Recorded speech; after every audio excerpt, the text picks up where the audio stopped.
I don't think Supreme Court has any authority to make laws. I think they like, it's entirely for the lawmakers to decide what will be on the EVM machine.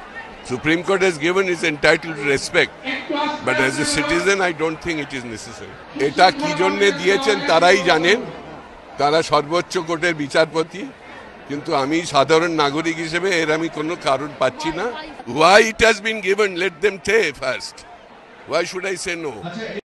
Supreme court রায় দিলে তো সুপ্রিমই রায় হয়ে গেল, সে সম্পর্কে কিছু বলা মুশকিল। তবে আমার সামাজিক এবং রাজনৈতিক ক্ষেত্রে আমি যাকে ভোট দিচ্ছি তার মানে বাকিদের পছন্দ করি না, এটাই প্রমাণিত হয় ভোট তাদের জন্য না দিলেও।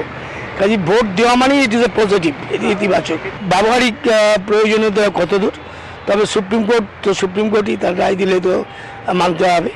তবে এটার কোনো দরকার আছে বলে আমি মনে করি না, তার কারণ আমার যদি কারোক্ষী পছন্দ না হয় তাহলে গেলাম না ভোট দিতে। দ্যাট ইটসেলফ প্রুভস যে আমার প্রার্থী পছন্দ হয়নি।